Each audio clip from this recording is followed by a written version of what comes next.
ಮಹಾಪುರಾಣ 118ನೇ ಭಾಗ. ಮಹಾಪುರಾಣ 118ನೇ ಭಾಗ. ಶ್ರೀ ಋಷಭನಾಥರಿಂದ ವರ್ಧಮಾನರವರೆಗೆ 24 ತೀರ್ಥಂಕರರಿಗೆ ಜಯವಾಗಲಿ. ಸಮಸ್ತ ಗುರುಗಳಿಗೆ ಜಯವಾಗಲಿ. ನೀವಿವಾಗ ಮಹಾಪುರಾಣ ಶಾಸ್ತ್ರವನ್ನು 118ನೇ ಭಾಗದಲ್ಲಿ ಕೇಳ್ತಿದ್ದೀರಿ. ಇದು 118ನೇ ಭಾಗ. 117 ಭಾಗಗಳು ಹಿಂದೆ ಮುಗಿದೋಗಿದ್ದಾವೆ, ಅವನ್ನು ಕೇಳ್ಕೊಬರ್ರಿ. ಇದು ಸ್ವತಂತ್ರ ಪ್ರಕರಣ ಅಲ್ಲ. ಆದ್ದರಿಂದ ಹಿಂದಿನ ಭಾಗವನ್ನು ಕೇಳಿ, ಇದನ್ನು ಕೇಳ್ರಿ. ಇಲ್ಲಾಂದರೆ ನಿಮಗೆ ಏನು ಗೊತ್ತಾಗೋದಿಲ್ಲ. ನೋಡಿ, ಹಿಂದೆ ಎಲ್ಲಿ ನಡೆದಿತ್ತು ಅಂತ, ಎಲ್ಲಿವರೆಗೆ ನಡೆದಿತ್ತು ಅಂದರೆ ನಿಮಗೆ ಏನಾಯಿತು ಅಂತಂದ್ರೆ ಎಲ್ಲಿವರೆಗೆ ಬಿಟ್ಟಿತ್ತಪ್ಪ ನಿನ್ನೆ ವಿಷಯ ಅಂದ್ರೆ ನೋಡಿ, ಕ್ಷೀರಕದಂಬ ಅನ್ನುವಂಥ ಗುರು ಇದ್ದ. ಅದಾದ ನಂತರ ಕ್ಷೀರಕದಂಬನಿಗೆ ಮಗನಾದ ಪರ್ವತನಿದ್ದ. ಅದಾದ ನಂತರ ಒಬ್ಬ ನಾರದ ಅಂಥೇಳಿ ಓದೋದಿಕ್ಕೆ ಅಲ್ಲಿಗೆ ಬಂದ. ವಸು ಅಂತೇಳಿ ಓದೋದಿಕ್ಕೆ ಬಂದರು. ಅವ್ರು 3 ಜನ ಓದ್ತಾ ಇದ್ರು. ಆವಾಗ ದಿಗಂಬರ ಮುನಿಗಳ ಉಪದೇಶದಿಂದ ಗೊತ್ತಾಗಿ ವೈರಾಗ್ಯ ಆಗಿ ಈ ಕ್ಷೀರಕದಂಬ ದಿಗಂಬರ ಮುನಿ ದೀಕ್ಷೆ ತಗೊಂಡು ತಪಕ್ಕೆ ಹೋದ. ಅದಾದ ನಂತರ ರಾಜನ ಮಗ ಹೋಗಿ ಅವನು ರಾಜ ಆದ. ರಾಜ ವಸು ಅಂತೇಳಿ ನಾರದ ಎಲ್ಲಿಗೂ ಹೊರಟೋಗ್ಬಿಟ್ಟ. ಈ ಪರ್ವತ ಕುಬುದ್ಧಿ ಮನೆಯಲ್ಲೇ ಇದ್ದು ಮಕ್ಕಳಿಗೆ ಓದಿಸೋದಕ್ಕೆ ಪ್ರಾರಂಭ ಮಾಡ್ದ.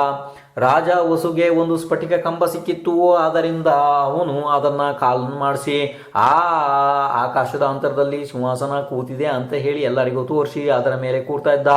ಅವನನ್ನು ದೇವ್ರ ಥರ ಮನ್ನಿಸಿದ್ರು ಎಲ್ಲ ಮನುಷ್ಯರು. ಅದಾದ ನಂತರ ತಿರುಗ್ತಾ ಈ ನಾರದ ಎಲ್ಲಿಂದಲೋ ಮತ್ತೊಂದು ಸಲ ಬಂದ. ಮರಳಿ ಎಲ್ಲಿಗೆ? ಪರ್ವತನನ್ನು ನೋಡೋದಕ್ಕೆ. ಇಷ್ಟು ವಿಷಯ ಕೇಳಿ ನೀವು ನಿನ್ನೆ ಹೋಗಿದ್ರಿ. ನಿನ್ನೆ ಸಮಯ ಆಗಿತ್ತು. ನಿಮ್ಮ ಮುಂದಿನ ವಿಷಯ ಕೇಳಿ. ನೋಡಿ, ನಾರದ ಬಂದ ಪರ್ವತನ ಹತ್ರ. ಪರ್ವತ ಅಲ್ಲಿರುವಂಥ ಮಕ್ಕಳಿಗೆ ವಿದ್ಯಾಭ್ಯಾಸ ಅಂದರೆ ಶಾಸ್ತ್ರಗಳನ್ನ ಓದಿಸ್ತಿದ್ದ ಪರ್ವತ. ಆವಾಗ ಅಲ್ಲಿ ಒಂದು ವಿಷಯ ಬಂತು. ಏನು ಅಂತಂದರೆ ಅಜ ಅನ್ನುವಂಥ ಶಬ್ದ ಬಂತು. ನೋಡಿ, ಈ ಶಬ್ದದ ಅರ್ಥದ ಒಳಗಡೆ, ಸಂಸ್ಕೃತದೊಳಗಡೆ ಇಲ್ಲಿ ಇದು ಆಡು ಅಂತನೂ ಇದೆ, ಮತ್ತು ಇಲ್ಲಿ ಹಳೆ ಧಾನ್ಯ ಅಂತನೂ ಬರ್ತದೆ. ಸಂದರ್ಭಾನುಸಾರ ವಿದ್ವಾನ್ ಗುರುಗಳು ಅದನ್ನು ಯಾವ್ಯಾವ ಸ್ಥಳದಲ್ಲಿ ಯಾವ್ಯಾವ ಅರ್ಥ ಬೇಕು ಅದನ್ನು ಹಾಕಿ ತೆಗಿತಾರೆ ವ್ಯಾಕರಣದ ಅನುಸಾರದಲ್ಲಿ. ಆವಾಗ ಇಂಥದ್ದೊಂದು ಶಬ್ದ ಬಂತು. ಆವಾಗ ಅಲ್ಲಿ ಆ ಪರ್ವತ ಅದನ್ನು ಏನು ಓದಿಸಿದ ಮಕ್ಕಳಿಗೆ ಅಂತಂದರೆ, ಆಡನ್ನು ಕುರಿಗಳನ್ನು ಇವನ್ನೆಲ್ಲ ಬಲಿ ಕೊಟ್ಟು ಯಜ್ಞ ಮಾಡಬೇಕು ಅಂತ ಓದಿಸಿಬಿಟ್ಟ. ಅದನ್ನು ಕೇಳಿ ನಾರದನಿಗೆ ಬಹಳ ಬಹಳ ದುಃಖ ಆಯಿತು. ಈ ಮೂರ್ಖನಾದಂಥ ಪರ್ವತ ಇಷ್ಟು ವರ್ಷಗಳು ಆದರೂ ಕೂಡ ಇನ್ನೂ ಯಾವುದೇ ರೀತಿ ಸುಧಾರಣೆಯನ್ನು ಹೊಂದಿಲ್ಲ. ಅದು ನಾರದನಿಗೆ ಗೊತ್ತಾಗ್ಬಿಡ್ತು. ನಾರದ ಅದನ್ನು ವಿರೋಧ ಮಾಡ್ದ. ನಮ್ಮ ಗುರುವಾದ ಕ್ಷೀರಕದಂಬ ಅಂದರೆ ನಿನ್ನ ಅಪ್ಪ ಕ್ಷೀರಕದಂಬ ಈ ರೀತಿ ಓದಿಸಿಲ್ಲ, ನಮಗೆ ಈ ರೀತಿ ಅವರು ಯಾವತ್ತೂ ಓದಿಸಿಲ್ಲ. ಈ ಶಬ್ದವನ್ನು ಸಂದರ್ಭ ಅನುಸಾರ ಇಲ್ಲಿ ಹಳೆ ಧಾನ್ಯಗಳನ್ನೇ ತಗೋಬೇಕು ಅಂತ ಹೇಳ್ದ ನಾರದ. ಇದನ್ನು ಕೇಳಿ ಪರ್ವತ ಎಲ್ಲ ಶಾಸ್ತ್ರಗಳು ಗೊತ್ತಿದ್ದ ಹಾಗೆ ವಾದ ಮಾಡೋದಕ್ಕೆ ಪ್ರಾರಂಭ ಮಾಡಿದ. ವಾದ ವಿವಾದ ಬೆಳೀತಾ ಬೆಳೀತಾ ಬೆಳೀತಾ ಭಾಳ ಆಗಿ ಹೋಯಿತು. ಇಲ್ಲಿವರೆಗೆ ವಾದ ಆಯಿತು. ಎಲ್ಲಿವರೆಗೆ ಅಂದರೆ, ಸತ್ಯ ಹೇಳುವಂತಹ ವಸುವ ಸಿಂಹಾಸನ ಈಗ ಆಕಾಶದ ಮೇಲೆ ಅಂತರಾಳದಲ್ಲಿ ನಿಂತಿದೆ, ಆಧಾರ ಇಲ್ಲದೆ ನಿಂತಿದೆ. ಅವನ ಸತ್ಯದ ಕಾರಣದಿಂದ ನಮ್ಮ ಜೊತೆಗೆ ಆ ವಸು ಕೂಡ ನಮ್ಮ ಗುರುಗಳಿಂದ ಶಾಸ್ತ್ರ ಓದಿದ್ದಾನೆ. ಆದ್ದರಿಂದ ಯಾವುದು ಸತ್ಯ ಯಾವುದು ಸುಳ್ಳು ಅನ್ನೋದನ್ನು ವಸು ಹತ್ರ ಹೋಗಿ ನಾಳೆ ಕೇಳೋಣ. ಅದಾದ ನಂತರ ವಸುವಿನ ತೀರ್ಮಾನ ಏನಾಗ್ತದೆ ಅಂದರೆ, ಯಾರು ಸುಳ್ಳು ಹೇಳ್ತಾರೆ ಅವರ ನಾಲಿಗೆಯನ್ನು ಕತ್ತರಿಸಲಾಗುವುದು ಎಂದು ಇಬ್ಬರಲ್ಲಿ ಒಪ್ಪಂದ ಆಯಿತು. ಯಾರ್ಯಾರಲ್ಲಿ? ನಾರದನಲ್ಲಿ ಮತ್ತು ಈ ಮೂರ್ಖ ಪರ್ವತನಲ್ಲಿ. ಇದಾದ ನಂತರ ಈ ವಿಷಯ ಸ್ವಸ್ತಿಮತಿಗೆ ಗೊತ್ತಾಯಿತು. ಅಂದರೆ ಕ್ಷೀರಕದಂಬನ ಹೆಂಡತಿ, ಅಂದರೆ ಈ ಪರ್ವತನ ಅಮ್ಮ. ಈ ಪರ್ವತನ ಅಮ್ಮ ಕೂಡ ಒಂದು ರೀತಿ ಪರ್ವತನಿಗಿಂತಲೂ ಮೂರ್ಖಳೇ ಇದ್ಲು ಅಂತಲೂ ಏನು ಬೇಜಾರಿಲ್ಲ, ಏನು ದೋಷ ಇಲ್ಲ ಇದರೊಳಗಡೆ. ಈ ಪರ್ವತ ಇದನ್ನಲ್ಲ, ಇವನಿಗಿಂತನೂ ಒಂದು ಹೆಜ್ಜೆ ಮುಂದಿನ ಮೂರ್ಖಳಿದ್ಲು ಅವಳು ಅಂತಂದ್ರೂ ಏನು ಇದರಲ್ಲಿ ದೋಷ ಆಗೋದಿಲ್ಲ. ಅದನ್ನು ಇಲ್ಲಿ ಆಚಾರ್ಯ ಬರ್ದಿಲ್ಲ, ಆಚಾರ್ಯ ಭಗವಂತರು. ಆದರೆ ನನ್ನ ಅನುಭವದಲ್ಲಿ ನಾನು ಹೇಳ್ತಾ ಇದ್ದೀನಿ. ಈ ಕೆಟ್ಟ ಪುತ್ರಮೋಹಿಯಾದಂತಹ ಈ ವಸು ಇದು ಇವಳು ಯಾರು ಈ ಇವು ಕ್ಷೀರಕದಮ್ಮನ ಹೆಂಡತಿ ಮಗನದ್ದು ತಪ್ಪು ಅಂತ ಗೊತ್ತಿದ್ರೂ ಕೂಡ ಅಂದರೆ ಮಗನಾದಂತಹ ಈ ಪರ್ವತ ಮಾಡಿದ್ದು ತಪ್ಪು, ಹೇಳ್ತಿರೋದು ತಪ್ಪು ಗೊತ್ತಿದೆ ಅವಳಿಗೆ.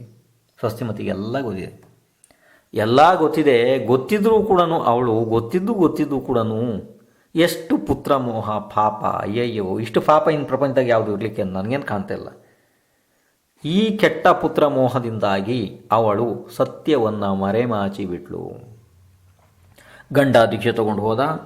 ಇನ್ನು ನಾಳೆ ಅಂದರೆ ನನ್ನ ಮಗನಾದಂತಹ ಈ ಮೂರ್ಖ ಪರ್ವತನ ನಾಲಿಗೆ ತುಂಡಾಗೋದಿದೆ.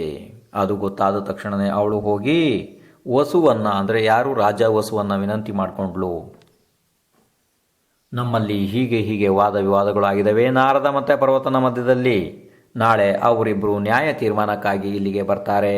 ನೀನು ಗುರುದಕ್ಷಿಣ ರೂಪದಲ್ಲಿ ನನಗೆ ನನ್ನ ಮಗನ ಪರವಾಗಿ ವಾದ ಮಾಡಿ ಅವನನ್ನು ಗೆಲ್ಲಿಸಿಕೊಡು ಅಂತ ಹೇಳಿ ಈ ಅತಿ ಮೂರ್ಖಳಾದಂತಹ ಕ್ಷೀರಕದಂಬನ ಹೆಂಡತಿ ಹೋಗಿ ಅಲ್ಲಿಗೆ ಹೇಳಿಬಿಟ್ಲು.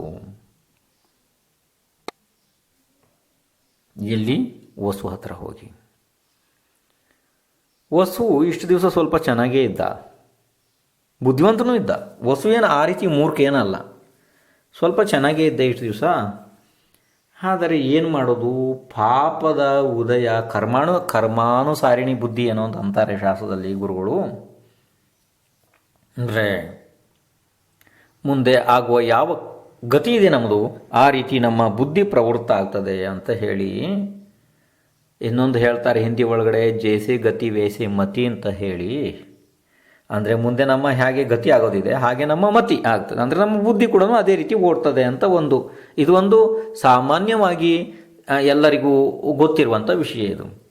ಇದೇ ರೀತಿಯೇ ಆಯಿತು. ಈ ವಸುನ ಬುದ್ಧಿ ಕೂಡ ವಿಪರೀತ ಪ್ರವೃತ್ತಿಗೆ ಹೋಯಿತು.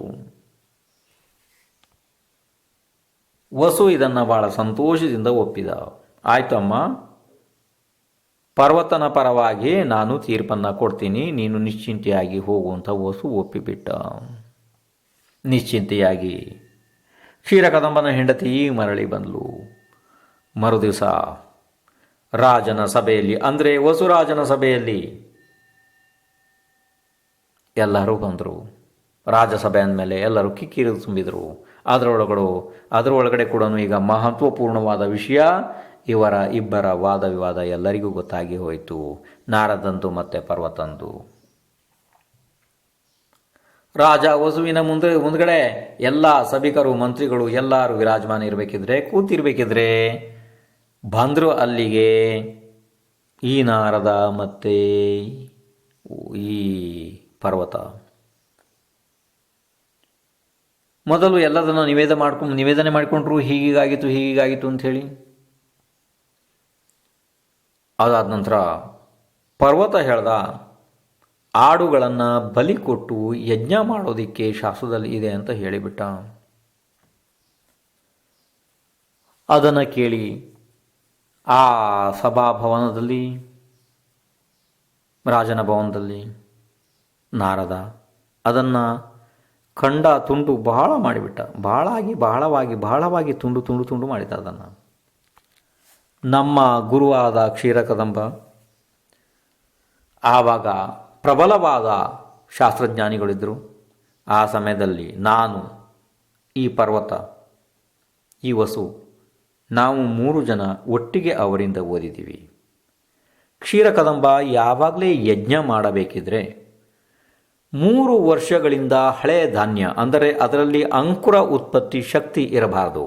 ಅದನ್ನು ಭೂಮಿಗೆ ಹಾಕಿದರೆ ಅದರಲ್ಲಿ ಅಂಕುರ ಬರಬಾರದು. ಅಂತಹ ಧಾನ್ಯಗಳನ್ನು ಅವರು ಯಜ್ಞದಲ್ಲಿ ಉಪಯೋಗ ಮಾಡ್ತಾಯಿದ್ರು, ಹೋಮಗಳಲ್ಲಿ. ಹಾಗೆ ನಮಗೆ ಕೂಡ ಶಾಸ್ತ್ರ ಅವರು ಕಲಿಸಿದ್ದಾರೆ ಅಂತ ಹೇಳಿ ಪ್ರಬಲವಾದ ತರ್ಕವನ್ನು, ಶಾಸ್ತ್ರವನ್ನು ಪ್ರಕಟಪಡಿಸಿದ ನಾರದ.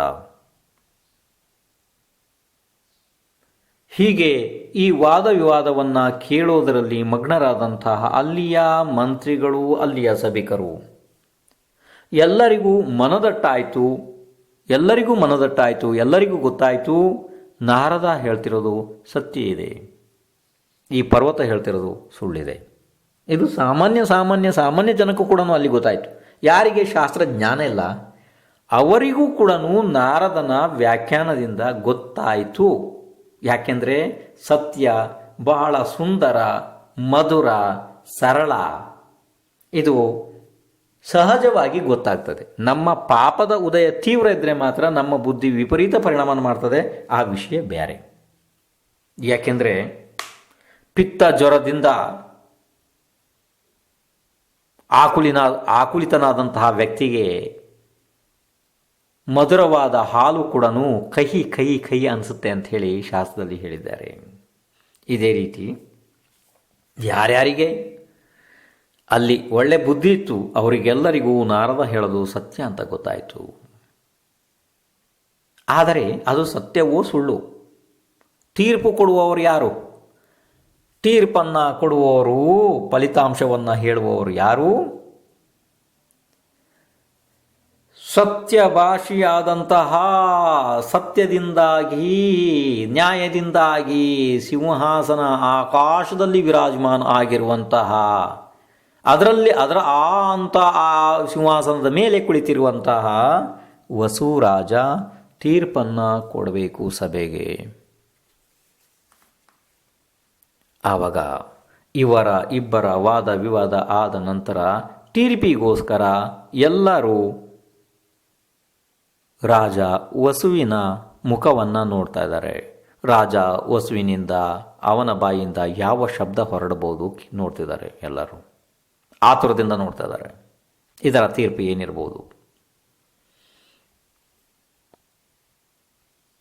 ಪಾಪದ ತೀವ್ರ ಉದಯಿಯಾದಂತಹ ವಸು ಹೇಳ್ದ, ಪರ್ವತ ಏನು ಹೇಳ್ತಿದ್ದಾನೆ ಅದೇ ಸತ್ಯ ಇದೆ. ಅಷ್ಟು ಹೇಳಿದ ತಕ್ಷಣ ಅವನ ಏನು ಆ ಸಿಂಹಾಸನದ ಕಾಲುಗಳಿದ್ದು ನೋಡಿ, ಅವು ಯಾರಿಗೂ ಕಾಣ್ತಿರಲಿಲ್ಲ, ಸ್ಫಟಿಕದ ಕಾಲುಗಳಿದ್ದು ಸ್ವಚ್ಛ, ಅವು ತುಂಡಾಗಿ ಕೆಳಗಡೆ ಬಿತ್ತು. ಭೂಮಿ ಒಂದು ಜಾಗದಲ್ಲಿ ಸ್ವಲ್ಪ ಸೀಳು ಬಿಡ್ತು ನೋಡ್ರಿ. ಸಿಂಹಾಸನ ಹೋಯ್ತು ನೋಡ್ರಿ ಭೂಮಿ ಒಳಗಡೆ. ಅಲ್ಲ, ನೀವು ಇದು ಆ ಕಾಲುಗಳು ಸಿಂಹಾಸನ ಎಲ್ಲ ಕೆಳಗಡೆ ಹೋಯ್ತು. ಇವನು ಉಳಿದಿದ್ದಾನೆ ಈಗ ಮೇಲೆ, ಸ್ವಲ್ಪ ಕುತ್ತಿಗೆ ತನಕ ಇವನು ಕೆಳಗಡೆ ಹೋಗಿದ್ದಾನೆ. ಯಾರು? ವಸು. ಮತ್ತೆ ಕೇಳಿದ್ರು ಅಲ್ಲಿದ್ದವರೆಲ್ಲ, ಈಗಲೂ ಕಾಲ ಮಿಂಚಿಲ್ಲ ರಾಜ ವಸು, ಸತ್ಯ ಹೇಳು, ಸುಳ್ಳು ಹೇಳಬೇಡ, ನರಕಕ್ಕೆ ಹೋಗಬೇಡ, ಸತ್ಯ ಹೇಳು. ಎಲ್ಲರೂ ನಿನ್ನನ್ನು ನಂಬಿದ್ದಾರೆ, ಪ್ರಪಂಚದ ಎಲ್ಲ ಮನುಷ್ಯರು ನಿನ್ನನ್ನು ಸತ್ಯವಾದಿ ಅಂತ ನಂಬಿದ್ದಾರೆ. ನಿನ್ನ ಗುರು ನಿನಗೆ ಏನು ಕಲಿಸಿದ್ದಾರೆ, ಸತ್ಯ ಹೇಳು. ಎಲ್ಲರೂ ಹೇಳಿದ್ರು. ನಾರದ ಹೇಳ್ದ, ಇದ್ದವರೆಲ್ಲ ಹೇಳಿದರು. ಕಡು ಪಾಪಿಯಾದಂತಹ ವಸು ಮತ್ತೆ ಹೇಳ್ದ, ಪರ್ವತ ಹೇಳ್ತಿರೋದು ಸತ್ಯ ಇದೆ. ಅಷ್ಟಾದ ತಕ್ಷಣ ಭೂಮಿ ಅವನನ್ನು ಸಂಪೂರ್ಣ ನುಂಗಿಯೇ ಬಿಡ್ತು ಕೆಳಗಡೆಗೆ. ಭೂಮಿ ಒಡೆದು ಬಾಯಿ ಬಿಟ್ಟು ಸಿಂಹಾಸನ ಸಹಿತವಾಗಿ, ಅವನ ಶರೀರ ಸಹಿತವಾಗಿ ಭೂಮಿ ಒಳಗಡೆ ಹೋಗಿಬಿಡ್ತು. ಭೂಮಿ ಮೇಲೆಲ್ಲ ಮುಚ್ಕೊಂಡ್ಬಿಡ್ತು. ಎಲ್ಲ ಮೇಲೆಲ್ಲ ಪೂರ ಲೆವೆಲ್ ಆಗಿ ಹೋಯ್ತು. ಈಗ ಅಲ್ಲಿ ಅವನ ಸಿಂಹಾಸನ, ಅವನ ಶರೀರ, ಯಾರು ಕಾಣೋದಿಲ್ಲ, ಎಲ್ಲನೂ ಭೂಮಿ ಒಳಗಡೆ ಮುಚ್ಚೋಯ್ತು. ಎಲ್ಲ ಹೋಯ್ತು. ಆವಾಗ ಇಂಥ ಪರಿಸ್ಥಿತಿಯನ್ನು ನೋಡಿ ಅಲ್ಲಿ ಇದ್ದವರೆಲ್ಲ ನಾರದನಿಗೆ ಜೈಕಾರ ಹಾಕಿದರು. ಈ ಪಾಪಿಯಾದಂಥ ಪರ್ವತನನ್ನು ಕತ್ತೆ ಮೇಲೆ ಕೂರಿಸಿ ಅವನಿಗೆ ವಿವಿಧ ಪ್ರಕಾರದ ಹಿಂಸೆ ಕೊಟ್ಟು ಅವನನ್ನು ಮರ್ಯಾದೆ ತೆಗೆದು ಅವನಿಗೆ ಹೀಯಾಳಿಸಿ ಬೈದು ಅವನನ್ನು ಆ ರೀತಿ ಮಾಡಿ ಅವನನ್ನೆಲ್ಲ ಮರ್ಯಾದೆ ತೆಗೆದು ಅವನನ್ನು ಊರಿನಿಂದ ಹೊರಗಡೆ ಅಟ್ಟಿಬಿಟ್ರು. ಇನ್ನು ಯಾವತ್ತೂ ನಮ್ಮ ಊರ ಒಳಗಡೆ ನೀನು ಎಲ್ಲೂ ಕಾಣಬಾರ್ದು ಆ ರೀತಿ. ಈ ಪಾಪಿ ಊರನ್ನು ಬಿಟ್ಟ, ಮನೆಯನ್ನು ಬಿಟ್ಟ, ತಾಯಿಯನ್ನು ಬಿಟ್ಟ, ಪರ್ವತ ದೇಶವನ್ನು ಬಿಟ್ಟ, ಗಡಿಯನ್ನು ಬಿಟ್ಟ, ಎಲ್ಲವನ್ನು ಬಿಟ್ಟ, ದೂರ ಹೋಗ್ತಾನೆ. ಆದರೆ ಪಾಪವನ್ನು ಮಾತ್ರ ಬಿಟ್ಟಿಲ್ಲ. ಯಾಕೆಂದರೆ ಅವನ ಹುಟ್ಟಿನಲ್ಲಿಂದನೂ ಅವನ ಹಾಗೇನೇ ಇದ್ದ ಪರ್ವತ. ಆದರೆ ಎಂಥವನಿಗೆ ಹುಟ್ಟಿದ್ದವನು ಅಂಥ ಪುಣ್ಯಾತ್ಮನಾದಂತಹ ಧರ್ಮಾತ್ಮ ಕ್ಷೀರಕದ ಮನೆಗೆ ಮಗನಾಗಿ ಹುಟ್ಟಿದ ಇವನು. ವಿಚಾರ ಮಾಡ್ರಿ ನೋಡಿ, ಒಂದೊಂದು ಸರ್ತಿ ಅಪ್ಪ ನರಕಕ್ಕೆ ಹೋಗ್ತಾನೆ, ಮಗ ಮೋಕ್ಷಕ್ಕೆ ಹೋಗ್ತಾನೆ. ಒಂದೊಂದು ಸಲ ಮಗ ನರಕಕ್ಕೆ ಹೋಗ್ತಾನೆ, ಅಪ್ಪ ಮೋಕ್ಷಕ್ಕೆ ಹೋಗ್ತಾನೆ. ಎರಡೂ ರೀತಿ ಪ್ರಕರಣಗಳು ನಿಮಗೆ ಶಾಸ್ತ್ರದಲ್ಲಿ ಅತ್ಯಂತ ಸಂಖ್ಯೆಯಲ್ಲಿ ನಿಮಗೆ ಉಪಲಬ್ಧ ಆಗ್ತಾವೆ. ಇನ್ನು ನೋಡಿ, ಈಗ ಕ್ಷೀರಕದಂಬ ದಿಗಂಬರ ಮುನಿಯಾಗಿ ಅಂಥ ತಪ ಮಾಡುವಂಥ ಪುಣ್ಯಾತ್ಮ ಇವನು ನೋಡ್ರೆ ಇಂಥವನು ಪರ್ವತ ನಿರ್ಗತಿಕನಾಗಿ ಬೇರೆ ಬೇರೆ ರಾಜ್ಯಗಳಲ್ಲಿ ಓಡಾಡೋದಕ್ಕೆ ಪ್ರಾರಂಭ ಮಾಡಿದ. ಒಂಥರ ಭಿಕ್ಷುಕಂತರ ಆಗಿ ಹೋದ ಇವನು ಪರ್ವತ. ಆವಾಗ ಪಾಪ ಹುಡ್ಕೊಂಡು ಬಂತು ನೋಡ್ರಿ. ಆವಾಗ ಒಂದು ಘಟನೆ ಆಯಿತು. ನಿನ್ನೆ ನೀವು ಕೇಳಿ ಹೋಗಿದ್ದೀರಿ, ಅದನ್ನು ನಿನ್ನೆ ನೀವು ಕೇಳಿದ್ದೀರಿ. ಯಾರು ಕೇಳಿಲ್ಲ, ನಿನ್ನೆಯ ಭಾಗವನ್ನು ಕೇಳ್ರಿ. ಮಹಾಕಾಲ ಅಂತ ಒಬ್ಬ ದೇವ ಇದ್ದ. ಯಾರು? ಮಧುಪಿಂಗಲ್ನ ಜೀವ. ಆ ಮಹಾಕಾಲ ಈ ವಿಷಯವನ್ನು ತಿಳಿದುಬಿಟ್ಟು, ಅಂದರೆ ಈ ರೀತಿ ಒಬ್ಬ ಪಾಪಿ ನಿರ್ಗತಿಕನಾಗಿ ಓಡಾಡ್ತಿದ್ದಾನೆ ಪರ್ವತನಿಗೆ ಆ ಪಾಪಿಯಾದಂಥ ಮಹಾಕಾಲ ರೂಪವನ್ನು ಬದಲಾಯಿಸಿ, ಅಂದರೆ ಯಾವ ರೀತಿ ರೂಪ ಬದಲಾಯಿಸಿದ ಅಂದರೆ ಅವನು ದೇವ ಪರ್ಯಾಯದ ಜೀವ, ಅವನು ಏನು ಬೇಕಾದ್ರೂ ಮಾಡ್ತಾನೆ. ಮಹಾಕಾಲ ಒಂದು ಬ್ರಾಹ್ಮಣನ ವೇಷವನ್ನು ಧಾರಣೆ ಮಾಡ್ದ. ಆ ಬ್ರಾಹ್ಮಣ ಹೇಗಿದ್ದ ಅಂದರೆ ಕೇವಲ ಅಸ್ಥಿಪಂಜರ ಮಾತ್ರ ಅವನು ಉಳಿದಿತ್ತು ನೋಡ್ರಿ. ಚರ್ಮಗಳೆಲ್ಲ ಪೂರ ಎಲ್ಲ ಮೆತ್ತಿ ಬಿಟ್ಟಿದ್ದು ಒಳಗಡೆ ಹೋಗಿ, ಹೊಟ್ಟೆ ಎಲ್ಲ ಪೂರ ಒಳಗಡೆ ಹೋಗಿತ್ತು, ಕಣ್ಣು ಗುಡ್ಡೆಗಳು ಎಲ್ಲ ಒಳಗಡೆ ಹೋಗಿಬಿಟ್ಟಿದ್ದು ಎಲ್ಲನೂ. ಯಾರು ಒಂದು ಸಮಾಧಿ ತಗೊಂಡು ಒಂದು ತಿಂಗಳುಗಟ್ಟಲೆ ಇರ್ತಾರೆ ನೋಡ್ರಿ, ಆ ಥರ ಪರಿಸ್ಥಿತಿಯ ಒಂದು ವೇಷ ಹಾಕಿಬಿಟ್ಟ ಅವನು. ಒಂದು ಜನಿವಾರ, ಒಂದು ಹೆಗಲಿಗೆ, ಕೈಯಲ್ಲಿ ಒಂದು ಕೋಲು, ಇಂಥದ್ನೆಲ್ಲ ಧಾರಣೆ ಮಾಡಿ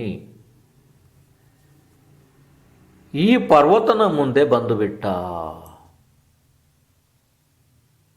ಆವಾಗ ಸಮಾಧಾನವಾಗಿ ಪರ್ವತನಿಗೆ ಕೇಳ್ದ, ನೀನು ಯಾರು? ಎಲ್ಲ ಗೊತ್ತಿದೆ ಅವನಿಗೆ, ಎಲ್ಲ ಗೊತ್ತಿದೆ. ಇವನು ಯಾರು, ಎಂಥದ್ದು, ಎಷ್ಟು ದೊಡ್ಡ ಪಾಪಿ ಇದ್ದಾನೆ, ಎಲ್ಲನೂ ಗೊತ್ತಿದೆ. ಯಾರಿಗೆ? ಮಹಾಕಾಲನಿಗೆ. ಮಹಾಕಾಲ ಅವನ್ನ ಕೇಳ್ದ, ನೀ ಯಾರು? ಆವಾಗ ಇದ್ದಂಥ ಎಲ್ಲ ವಿಷಯಗಳನ್ನ ಈ ಪರ್ವತ ಹೇಳಿಬಿಟ್ಟ. ನಾನು ಹಿಂಗಿಂಗಿದ್ದೆ, ಕ್ಷೀರಕದಂಬನ ಮಗ ಇದ್ದೀನಿ ನಾನು, ನನಗೆ ವಾದ ವಿವಾದದಲ್ಲಿ ಇಂಥದ್ದಾಯಿತು ಅಂಥದ್ದಾಯಿತು ಎಲ್ಲ ಹೇಳ್ದ. ಆವಾಗ ಆ ಮಹಾಕಾಲ ಇವನಿಗೆ ಅಂದ, ನೀನೇನು ಚಿಂತೆ ಮಾಡಬೇಡ. ನಿನ್ನ ಗುರು ಕ್ಷೀರಕದಂಬ ಮತ್ತು ನಾನು ಶಾಂಡಿಲ್ಯ ನಾವೆಲ್ಲ ಒಟ್ಟಿಗೆ ಓದಿದವರಿದ್ದೀವಿ. 5 ಜನ ನಾವಿದ್ವು ಅವಾಗ, ನಾವು ಓದಿದವರಿದ್ದೀವಿ. ನನಗೆ ಎಲ್ಲ ಸರ್ವಶಾಸ್ತ್ರಗಳು ಗೊತ್ತಿದ್ದಾವೆ. ನೀನು ಏನು ಹೇಳ್ತಾ ಇದೆಯಲ್ಲ ಅದೇ ಸತ್ಯ ಇದೆ. ಆಡುಗಳನ್ನೆಲ್ಲನೂ ಬಲಿ ಕೊಟ್ಟಿನಿ, ಯಜ್ಞ ಮಾಡೋದು, ಯಾಗ ಮಾಡೋದು, ಇದೇ ಧರ್ಮ ಇದೆ, ಇದೇ ಶಾಸ್ತ್ರ ಇದೆ. ನಿಮ್ಮ ಅಪ್ಪನಿಗೆ ಏನು ಅಷ್ಟು ಇದಿಲ್ಲ. ನಾವು ನಿಮ್ಮ ಅಪ್ಪನ ಜೊತೆಗೆ ಹಿಂದೆ ಎಲ್ಲ ಗುರುಗಳ ಹತ್ರ ಓದಿದ್ದೀವಿ. ನೀ ಹೇಳ್ತಿರೋದೆಲ್ಲನೂ ಸತ್ಯ ಇದೆ ಪರ್ವತ, ನಿನಗೆ ನಾನು ಸಹಾಯ ಮಾಡ್ತೀನಿ ಅಂತ ಹೇಳಿಬಿಟ್ಟ ಮಹಾಕಾಲ ದೇವ. ಈ ಪರ್ವತ ಅದನ್ನು ಸ್ವೀಕಾರ, ಭಾಳ ಸಂತೋಷ ಆಯ್ತು ಇವನಿಗೆ. ಇಷ್ಟು ದಿವಸದ ಮೇಲೆ ನನ್ನ ಬುದ್ಧಿಗೆ ಯೋಗ್ಯ ಒಬ್ಬ ಮನುಷ್ಯ ಸಿಕ್ಕದ್ನಲ್ಲ ಅಂತ ಇವನಿಗೆ ಭಾಳ ಸಂತೋಷ ಆಯಿತು ಪರ್ವತನಿಗೆ. ಆವಾಗ ಈ ಮಹಾಕಾಲ ದೇವ ಏನು ಮಾಡೋಕ್ಕೆ ಪ್ರಾರಂಭ ಮಾಡ್ದ ಗೊತ್ತಾ? ಊರ ಜನಗಳಿಗೆಲ್ಲ ಪಾಪ ವಿಕ್ರಿಯೆ ಶಕ್ತಿಯಿಂದ ಇವನ ರೋಗ ಬರೆಸಿಬಿಡೋದು, ಅವ್ರಿಗೆ ಮಹಾಜ್ವರಗಳನ್ನೆಲ್ಲ ಬರೆಸಿಬಿಡೋದು. ಈ ಪರ್ವತನನ್ನು ಕೂರಿಸಿ ಹೋಮ ಮಾಡೋದು, ಹೋಮ ವಿಧಿ ವಿಧಾನಗಳು, ಪ್ರಾಣಿಗಳನ್ನು ತಗೊಂಬಂದು ಬಲಿ ಕೊಡೋದು ಅಲ್ಲಿ. ಅಷ್ಟು ಮಾಡಿ ನಿಮ್ಮ ಕಷ್ಟ ನಾವು ಪರಿಹಾರ ಮಾಡ್ತೀವಿ ಅಂತ ಹೇಳೋದು. ಮೊದಲು ಅವರಿಗೆ ತೊಂದರೆ ಕೊಟ್ಟೋದು, ಜ್ವರ ಬರೆಸೋದು, ರೋಗಗಳನ್ನು ಬರೆಸೋದು ಪಾಪ ಮನುಷ್ಯರಿಗೆ ಬರೆಸಿ ಅವ್ರನ್ನ ಇಲ್ಲಿ ಕರೆಸಿ ದೊಡ್ಡ ದೊಡ್ಡ ಹೋಮಗಳನ್ನು ಮಾಡಿ ಅಲ್ಲೆಲ್ಲ ಪಾಪ ಎಲ್ಲ ಜೀವಗಳನ್ನ ಬಲಿ ಕೊಟ್ಟು, ನಿನ್ನ ಪಾಪ ಪರಿಹಾರ ಆಯಿತು, ಹೋಗು, ಈ ಪ್ರಾಣಿಗಳೆಲ್ಲನೂ ಸ್ವರ್ಗಕ್ಕೆ ಹೋಗಿದ್ದಾವೆ ಅಂಥೇಳಿ ಅಲ್ಲಿ ಮೇಲಿನಿಂದ ವಿಕ್ರಿಯದಲ್ಲಿ ಚಿತ್ರ ಮಾಡಿ ತೋರಿಸ್ಬಿಡೋದು. ಏನೂ ಆ ದೇವ ಪರ್ಯಾಯದ ಜೀವಗಳು ಏನು ಬೇಕಾದ್ರೂ ಮಾಡ್ತವೆ, ಅದು ವಿಕ್ರಿಯ ಶಕ್ತಿಯಿಂದ ಮೇಲೆ ಮೋಡದಲ್ಲಿ ಏನು ತೋರಿಸ್ಬಿಡೋದು, ಸಿಂಹಾಸನದಲ್ಲಿ ಕುಳಿತಿದ್ದೀವಿ ನಾವು ದೇವದೇವಿ ಆಗಿದ್ದೀವಿ ಹಂಗಂತ ಹೇಳಿ ಕೆಳಗಡೆ ಮನುಷ್ಯರಿಗೆ ಪಾಪ ತೋರಿಸಿಬಿಡೋದು. ಮನುಷ್ಯರು ಹೇಗಿದ್ದಾರೆ ನಿಮಗೆ ಗೊತ್ತಿದೆಯಲ್ಲ. ಆವಾಗ ಈ ರೀತಿ ಪ್ರಾರಂಭ ಮಾಡಿಬಿಟ್ರು ನೋಡ್ರಿ. ಎಷ್ಟು ಇವನಿಗೆ ಈ ಪರ್ವತನಿಗೆ ಪುರ್ಸೊತ್ತಿಲ್ಲದೇ ದಿನರಾತ್ರಿ ಯಜ್ಞಯಾಗಗಳು. ಯಾರಿಗೆ? ಪರ್ವತನಿಗೆ ಪುರ್ಸೊತ್ತೇ ಇಲ್ಲ ಇವನಿಗೆ. ಯಾಕೆ? ಮನುಷ್ಯರಿಗೆ ಯಾವ್ದಾರು ಜ್ವರ ಅದು ಇದು ಕಾಯಿಲೆ ಕಸಾಲೆ ಅಂಥೇಳಿ ಬರ್ತಾರೆ ಪಾಪ. ಅವರಿಗೆ ಹೇಳೋದು ಇಷ್ಟು ಕುರಿಗಳನ್ನು ಇಷ್ಟು ಕೋಳಿಗಳನ್ನು ಇಂಥದನ್ನೆಲ್ಲ ಬಲಿ ಕೊಡ್ರಿ, ನಿಮ್ಮದು ಯಜ್ಞ ಮಾಡಿಕೊಡ್ತೀವಿ. ಅದಕ್ಕಿಷ್ಟು ದುಡ್ಡು ಎಲ್ಲ ತಗೊಂಡು ಏನು ಮಾಡೋದು? ಯಜ್ಞ ಮಾಡೋದು. ಯಜ್ಞ ಮಾಡಿದ್ಮೇಲೆ ಅವ್ರನ್ನು ಈ ಮಹಾಕಾಲ ದೇವ ಅವ್ರನ್ನ ವಿಕ್ರಿಯ ರೂಪದಿಂದ ಸರಿ ಮಾಡಿಬಿಡ್ತಿದ್ದ, ಆರೋಗ್ಯವಂತ ಮಾಡಿಬಿಡ್ತಿದ್ದ. ಅವರು ಇನ್ನು ಊರೆಲ್ಲ ಹೇಳ್ಕೊಂಡು ಹೋಗ್ತಾಯಿದ್ರು. ಯಾರಿಗಾರು ಏನಾರು ಬಂದರೆ ಅಲ್ಲಿ ದೊಡ್ಡ ಯಜ್ಞ ಆಗುತ್ತೆ, ಪರ್ವತ ಯಜ್ಞ ಮಾಡ್ತಾನೆ, ನಿಮ್ದೆಲ್ಲ ಸಮೃದ್ಧಿ ಆಗುತ್ತೆ, ನಿಮ್ಗೆ ಸುಖ ಆಗುತ್ತೆ ಅಂಥೇಳಿ ಇದ್ದವರೆಲ್ಲನೂ ಬಂದು ಅದನ್ನೇ ಮಾಡೋದಕ್ಕೆ ಶುರು ಮಾಡ್ರು. ಇವಾಗ ದಿನ ರಾತ್ರಿ ಯಾವ ಸ್ವಲ್ಪ ಎಡೆ ಬಿಡದೇನೆ ಯಜ್ಞ ಪ್ರಾರಂಭ ಮಾಡಿಬಿಟ್ಟ ಈ ಮೂರ್ಖ ಪಾಪಿ ಪರ್ವತ. ಹೀಗೆ ಮಾಡಿ ಮಾಡಿ ಮಾಡಿ ಇದು ಎಲ್ಲಿವರೆಗೆ ವಿಷಯ ಹೋಯಿತು ಗೊತ್ತಾ? ಸಗರ್ ಹತ್ರ ಹೋಯ್ತು. ಸಗರ್ ಕೂಡ ಅಲ್ಲಿನೂ ಅವನಿಗೂ ಭಾಳ ಸಮಸ್ಯೆ ಆಯಿತು. ಸಗರ್ನ ರಾಜ್ಯದೊಳಗಡೆ ಸಗರ್ ಕೂಡ, ಅಂದರೆ ಸಗರ್ ಸುಲಾಶ ಗೊತ್ತಿದೆಯಲ್ಲ. ಇದಕ್ಕೋಸ್ಕರ ಹಿಂದಿನ ಕಥೆಯನ್ನು ಕೇಳ್ರಿ, ನಿನ್ನದು ಕೇಳ್ರಿ. ಇದನ್ನು ನೇರವಾಗಿ ನೀವು ಇವತ್ತೇ ಖಾಲಿ ಕೇಳೋದ್ರಿಂದ ನಿಮ್ಗೇನು ಉಪಯೋಗ ಆಗೋದಿಲ್ಲ, ನನಗೆ ಗೊತ್ತಿದೆ. ಮತ್ತು ನನ್ನನ್ನು ಬೈಬೇಡ್ರಿ, ನೀವು ಅನಾವಶ್ಯಕವಾಗಿ ನನ್ನನ್ನು ಬೈಬೇಡ್ರಿ. ಹಿಂದಿನ ಭಾಗವನ್ನು ಕೇಳ್ರಿ. ಅದನ್ನು ಕೇಳದೇನೆ ಇದು ನಿಮಗೆ ಸ್ವಲ್ಪನೂ ಗೊತ್ತಾಗೋದಿಲ್ಲ. ಇದು ವ್ಯರ್ಥ ಆಗ್ತದೆ, ನಿಮ್ಮ ಸಮಯ ವ್ಯರ್ಥ ಆಗ್ತದೆ. ಆದ್ದರಿಂದ ನೀವು ಎಲ್ಲಾರು ಹುಡುಕಿ ಆ ಹಿಂದಿನ ಭಾಗವನ್ನು ಕೇಳ್ರಿ ಮೊದಲು. ನೋಡಿ, ಸಗರ್ ಇದ್ನಲ್ಲ, ಸಗರ್ನ ರಾಜ್ಯದಲ್ಲೂ ಕೂಡ ಭಾಳ ಸಮಸ್ಯೆ ಆಯಿತು. ಅವನು ಕೂಡ ಈ ಪರ್ವತನನ್ನು ಕರೆಸಿ ತನ್ನ ರಾಜ್ಯದಲ್ಲಿ ಎಲ್ಲ ಈ ರೀತಿ ಯಜ್ಞಗಳನ್ನು ಮಾಡಿ ಅಸಂಖ್ಯ ಜೀವಗಳನ್ನು ಘಾತ ಮಾಡಿ ಹಾಕಿಬಿಟ್ರು ಪಾಪ. ಸತ್ತಂಥ ಜೀವಗಳನ್ನೆಲ್ಲನೂ ತೋರಿಸ್ತಿದ್ರ ಮೇಲೆ ಅವು ಸ್ವರ್ಗಕ್ಕೆ ಹೋಗಿದ್ದಾವೆ, ದೇವ ಪರ್ಯಾಯದಲ್ಲಿ ಹುಟ್ಟಿದ್ದಾವೆ ಅಂಥೇಳಿ. ಅಂದರೆ ಅದು ವಿಕ್ರಿಯ ಶಕ್ತಿಯಿಂದ ಆ ದೇವ ಹಂಗೆ ಮಾಡಿ ತೋರಿಸ್ತಾ ಇದ್ದ. ಸಗರ್ ಇದನ್ನು ನಂಬಿ ಅವನ ರಾಜ್ಯದಲ್ಲೂ ಕೂಡ ಇದನ್ನು ಪ್ರಾರಂಭ ಮಾಡಿಬಿಟ್ಟ. ಭಾಳ ಭಾಳ ಭಾಳ ದೊಡ್ಡ ಪಾಪವನ್ನು ಸಂಗ್ರಹ ಮಾಡ್ದ. ಯಾರು? ಸಗರ್. ಭಾಳ ದೊಡ್ಡ ಪಾಪವನ್ನು ಸಂಗ್ರಹ ಮಾಡಿ ಮಾಡಿ ಮಾಡಿ ಮಾಡಿ ಇನ್ನು ಮುಂದೆ ಯಜ್ಞಗಳು ಮುಂದುವರೆದು ಈಗ ಮೊದಲು ಕುರಿ ಕೋಳಿ ಇಂಥದ್ದೆಲ್ಲ ಕೊಟ್ಟು ಬಲಿ ಕೊಡ್ತಿದ್ರು ಪಾಪ. ಅದಾದ ನಂತರ ಏನು ಕುದುರೆಗಳು, ಅಶ್ವಮೇಧ ಯಾಗ ಇನ್ನೂ ಗಜಮೇಧ ಇನ್ನು ಮುಂದೆ ಹೋದು, ಎಲ್ಲನೂ ಮುಂದೆ ಹೋದು. ಇನ್ನು ರಾಯಸೂಯ ಯಜ್ಞ ಅಂತ ಪ್ರಾರಂಭ ಆಯಿತು. ಅಂದರೆ ರಾಯಸೂಯ ಯಜ್ಞ ಅಂದರೆ ಏನು? ರಾಜರನ್ನೇ ಬಲಿ ಕೊಟ್ಟುಬಿಡೋದು ಹೋಮದ ಕುಂಡಕ್ಕೆ. ಹೋಗಲೇ ಆ ಕಡೆ ಸತ್ತು ಹೋಗಲೇ ಅಲ್ಲ, ಎಲ್ಲಿಗೆ? ಹೋಮಕುಂಡದಲ್ಲಿ ಬಿದ್ದು ಸತ್ತವರು ಸ್ವರ್ಗದಲ್ಲಿ ಹೋದ್ರು ನೋಡು ಅಂತೇಳಿ ತೋರಿಸ್ಬಿಡೋದು ಮೇಲೆ. ಆ ಥರ ಚಿತ್ರ ಮಾಡಿ ಮೇಲೆ ತೋರಿಸ್ಬಿಡೋದು. ಮೂರ್ಖ ಮನುಷ್ಯರು ಕೆಳಗಡೆ ಇದನ್ನೆಲ್ಲ ನಂಬಿಬಿಟ್ರು. ಅದ್ರಾಗೆ ಯಾರಿಗೆ ಜಿನೇಂದ್ರ ಭಗವಾನರ ಶಾಸನದ ಸ್ವಲ್ಪ ಅನುಭವ ಇತ್ತು ನೋಡ್ರಿ, ಅವರು ಮಾತ್ರ ಇಷ್ಟು ಕಷ್ಟ ಆಯಿತು ಅವರಿಗೆ. ಇಷ್ಟು ಕಷ್ಟ ಆಯಿತು. ಈ ದೇವನ ವಿಕ್ರಿಯದೊಳಗಡೆ ಏನು ಮಾಡೋಕ್ಕೆ ಸಾಧ್ಯ ಇಲ್ಲ ಅವರಿಗೆ. ಆದರೆ ಅವರಿಗೆ ಮನುಷ್ಯನ ಒಳಗಡೆ ಇಷ್ಟು ಕಷ್ಟ ಆಗ್ತಿದೆ ಅಂದರೆ, ಅಯ್ಯೋ ಭಗವಂತ, ನೀನು ಇಲ್ಲಲ್ಲೋ, ಈಗ ನೀನು ಇದ್ದಿದ್ದರೆ ಇದೆಲ್ಲ ಹೀಗೆ ಆಗ್ತಾ ಇರಲಿಲ್ಲ. ಜಿನೇಂದ್ರ ಭಗವಾನ್ ರೂಪಿ ಸೂರ್ಯ, ನೀನು ಮೋಕ್ಷಕ್ಕೆ ಹೋದೆ. ಭಗವಾನ್ ಮುನಿಸ್ರತ್ನಾಥ್, ನೀವಿಲ್ಲ, ನೀವು ಮೋಕ್ಷಕ್ಕೆ ಹೋಗ್ಬಿಟ್ರಿ. ನಿಮಗೆ ಒಳ್ಳೇದು ಕೆಟ್ಟದಿಲ್ಲ, ನೀವು ವಿತರಾಗಿ ಹೋಗಿಬಿಟ್ರಿ. ಆದರೆ ನಿಮ್ಮ ಶಾಸನ ಕಾಲದಲ್ಲಿ ಇಂಥ ಪಾಪಿ ಜೀವಗಳು ಇಂಥ ಕೆಲಸವನ್ನು ಮಾಡ್ತಿದಾರಲ್ಲ ದೇವಾ, ಇವ್ರನ್ನ ಯಾರು ಕಾಪಾಡೋರು ಅಂತ ಹೇಳಿ ಮಹಾ ದುಃಖ ಆಯಿತು. ಧರ್ಮಾತ್ಮರಿಗೆ ಮಹಾ ಘೋರ ದುಃಖ ಆಯಿತು. ಆ ಘೋರ ದುಃಖವನ್ನು ನನ್ನ ಬಾಯಿಂದಲ್ಲ, ಯಾರು ವರ್ಣನೆ ಮಾಡೋಕ್ಕಾಗಲ್ಲ, ಅಂಥ ದುಃಖ ಆಯಿತು ಧರ್ಮಾತ್ಮ ಮನುಷ್ಯರಿ. ಈ ಪಾಪಿಗಳು ಸೇರಿಕೊಂಡು, ಎಲ್ಲರೂ ಪಾಪಿಗಳು ಆಗಿಬಿಟ್ರಲ್ಲ, ಎಲ್ಲರೂ ಸೇರ್ಕೊಂಡು ಇಂಥದ್ದೆಲ್ಲ ಮಾಡ್ತಿದ್ದಾರೆ. ಪರಮಾತ್ಮ, ನೀನು ನಮ್ಮನ್ನು ಬಿಟ್ಟು ಮೋಕ್ಷಕ್ಕೆ ಹೋಗಿಬಿಟ್ಟೆ ಅಂಥೇಳಿ ಎಲ್ಲರೂ ಚಿಂತಿತರಾಗಿ ಹೋದರು. ಯಾಕೆಂದರೆ ಜಿನೇಂದ್ರ ರೂಪಿ ಭಗವಾನ್, ಅಕಸ್ಮಾತ್ ಜಿನೇಂದ್ರ ರೂಪಿ ಸೂರ್ಯ ಇಲ್ಲಿ ಇದ್ದರೆ ಈ ಭೂಮಿ ಮೇಲೆ ಇಂಥ ಹುಳುಗಳು, ಇವೆಲ್ಲ ಇಂಥ ಮಿಂಚು ಹುಳುಗಳು ಇವು ಹುಟ್ಟೋದೇ ಇಲ್ಲ. ಹುಟ್ಟಿದ್ರೂ ಕೂಡ ಅವುಗಳ ಬೆಳಕು ಯಾರಿಗೂ ಕಾಣೋದು ಇಲ್ಲ. ಯಾಕೆಂದರೆ ಸೂರ್ಯನ ಬೆಳಕಿನ ಮುಂದೆ ಇವೆಲ್ಲ ಲುಪ್ತ ಆಗಿ ಹೋಗ್ತವೆ. ಆ ರೀತಿ ನಮ್ಮ ಜಿನೇಂದ್ರ ಭಗವಾನರು ಈ ಭೂಮಿ ಮೇಲೆ, ನಮ್ಮ ತೀರ್ಥಂಕರರು, ಅವರು ಇಲ್ಲ ಅಂದಾಗ ಇಂಥದ್ದೆಲ್ಲ ಆಗ್ತವೆ. ಅವರು ಮರೆಯಾದಾಗ ಇವು ಏನು ಬೇಕಾದರೂ ಆಗ್ತವೆ. ಯಾಕೆ? ಅಳಿದ ಊರಿಗೆ ಉಳಿದವನೇ ರಾಜ ಅಂಥೇಳಿ ಇಲ್ಲಿಗೆ ನಾವೇ ರಾಜರು. ಏನು ಮಾಡ್ರು ನಾವೇ ರಾಜರು, ಏನು ಮಾಡ್ರು ನಮ್ಮದೇ ನ್ಯಾಯ. ಇಂಥ ಪರಿಸ್ಥಿತಿ ಆಗಿ ಹೋಯಿತು ಸಗರನ ರಾಜ್ಯದಲ್ಲಿ. ಸಗರ ಕೂಡ ಭಾಳ ಪಾಪಿ ಮೂರ್ಖ ಇದ್ದ. ಅವನನ್ನು ಕೂಡ ಎಲ್ಲರನ್ನು ಸುಲಾಶನನ್ನು ಎಲ್ಲರನ್ನು ತಂದು ಎಲ್ಲರನ್ನು ಹೋಮ ಕುಂಡದಲ್ಲಿ ಎಲ್ಲ ಹೋಮ ಮಾಡಿ ಆಯ್ತಲ್ಲ, ಹೋದ್ರೆ ಅಲ್ಲ ಸತ್ತು ಹೋದರು. ಹೋಗಿ ಸಗರ್, ಈ ಸಗರ್ ಇದನ್ನಲ್ಲ, ಸಗರ್ ಇಟ್ಟು ಪಾಪ ಸಂಗ್ರಹ ಮಾಡಿದ ಸಗರ್ ರಾಜ ಇಟ್ಟು ಪಾಪ ಸಂಗ್ರಹ ಮಾಡಿ 7ನೇ ನರಕಕ್ಕೆ ಹೋಗಿ ಮುಟ್ಟಿಬಿಟ್ಟ. 7ನೇ ನರಕ, ಅಬ್ಬಬ್ಬಾ ದೇವ, ಅಯ್ಯಯ್ಯೋ 7ನೇ ನರಕ, 33 ಸಾಗರೋಪಮಾಯು, ಅಯ್ಯೋ ಅಯ್ಯೋ. ಅಲ್ಲಿಯ ಅದನ್ನು ಕೇಳೇ ಅಲ್ಲಿದಿಷ್ಟು ಕಷ್ಟ ಆಗುತ್ತೆ ಅಂತ ಅಂದಮೇಲೆ ಇನ್ನು ನರಕಕ್ಕೆ ಹೋದಂಥ ಜೀವನದ ಪರಿಸ್ಥಿತಿ ಏನು? ಅಂಥ ನರಕಕ್ಕೆ ಹೋಗಿಬಿಟ್ಟ ಸಗರ.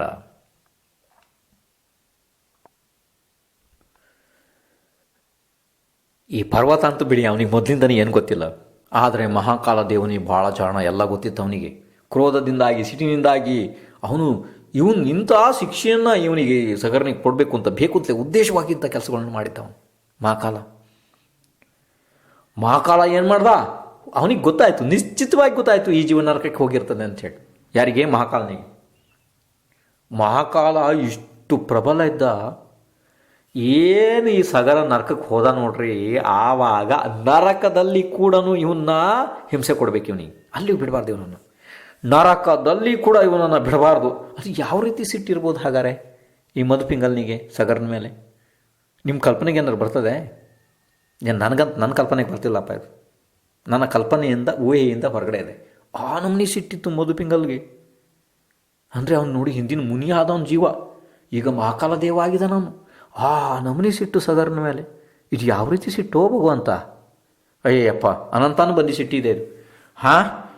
ಇನ್ನೂ ನೋಡ್ರಿ, ಇಷ್ಟು ಆದರೂ ಕೂಡ ಅವ್ನು ನೆಮ್ಮದಿ ಇಲ್ಲ ಅವನಿಗೆ. ಮಹಾಕಾಲನಿಗೆ ನೆಮ್ಮದಿ ಇಲ್ಲ, ನರಕಕ್ಕೆ ಹೋಗಿ ಉಟ್ಕೊಂಡು ಹೋಗ್ಬಿಟ್ಟ. ಯಾಕೆಂದರೆ ದೇವತೆಗಳು 3ನೇ ನರಕದವರೆಗೆ ಹೋಗೋದಕ್ಕೆ ಅವರಿಗೆ ಸಾಮರ್ಥ್ಯ ಇದೆ. 1ನೇ ನರಕದಲ್ಲಿ ನೋಡ್ದ, ಇಲ್ಲ ಸಗರ್. 2ನೇ ನರಕದಲ್ಲಿ ನೋಡ್ದ, ಅಲ್ಲಿಲ್ಲ. 3ನೇ ನರಕಕ್ಕೆ ಹೋಗಿ ಅಲ್ಲೆಲ್ಲ ನರಕನೆಲ್ಲ ಹುಡುಕಿ ಬಂದ. ಸಗರ್ನ ಜೀವ ಇಲ್ಲೆಲ್ಲಾರು ಬಂದಿದೆಯಾ ನೋಡಬೇಕು, ನರಕ್ಕೆ ಆಗಿ ಹುಟ್ಟಿದರೆ ಇಲ್ಲಿ ಕೂಡ ಘೋರ ಅವನಿಗೆ ಹಿಂಸೆ ಕೊಡಬೇಕು ನಾನು. ಅಯ್ಯಯ್ಯೋ, ಇದು ಯಾವ ರೀತಿ ಸಿಟ್ಟು? ಹೆಂಗಪ್ಪ ಪರಮಾತ್ಮ ಇದು? ನಮನಿ ಸಿಟ್ಟು ಸಗರ್ನ ಮೇಲೆ, ಪಿಂಗಲ್ನ ಜೀವಕ್ಕೆ. ಈಗ ಅವನು ಮಹಾಕಾಲ ಆಗಿ ದೇವ ಆಗಿ ಹುಟ್ಟಿ ಇಂಥದ್ದೆಲ್ಲ ಅವಸ್ಥೆ ಮಾಡಿ ಹಾಕಿಬಿಟ್ಟ ಮಹಾಕಾಲ. ಆವಾಗ 1ನೇ ನರಕ, 2ನೇ ನರಕ, 3ನೇ ನರಕ ತನಕ ಎಲ್ಲ ಹುಡುಕಿ ಸಾಕಾಗಿ ಇಲ್ಲಿ ಎಲ್ಲಿಯೂ ಆ ಜೀವ ಬಂದಿಲ್ಲ ಅಂತ ಹೇಳಿ ಮಹಾಕಾಲ ನರಕದಿಂದ ಈಗ ಹೊರಟು ಈ ಕಡೆ ಬಂದ. ಯಾಕೆ? 3ನೇ ನರಕದಿಂದ ಕೆಳಗಡೆ ಯಾವುದೇ ದೇವನ ಗಮನ ಆಗೋದಿಲ್ಲ. ಯಾವುದೇ ದೇವ 3ನೇ ನರಕದಕ್ಕಿಂತ ಕೆಳಗಡೆ ಹೋಗೋದಿಲ್ಲ. ಹಾಗಂತ ಶಾಸ್ತ್ರದ ಭಗವಾನ್ರು ಹೇಳಿರೋಂಥ ನಿಯಮ ಇದೆ, ಸಿದ್ಧಾಂತ ಇದೆ. ಇದನ್ನು ಯಾರು ಖಂಡತುಂಡು ಮಾಡೋಕ್ಕಾಗಲ್ಲ. ಇದು ಸಿದ್ಧಾಂತ ಇದೆ, ಸಿದ್ಧಾಂತ. 3ನೇ ನರಕಕ್ಕಿಂತ ಕೆಳಗಡೆ ಯಾವ ದೇವನೂ ಹೋಗಕ್ಕೆ ಸಾಧ್ಯನೇ ಇಲ್ಲ, ಯಾರೂ ಹೋಗಲ್ಲ ಯಾರು. ಹೀಗಂತ ಜೈನೇಂದ್ರ ಭಗವಾನ್ರ ನಿಯಮ ಇದೆ.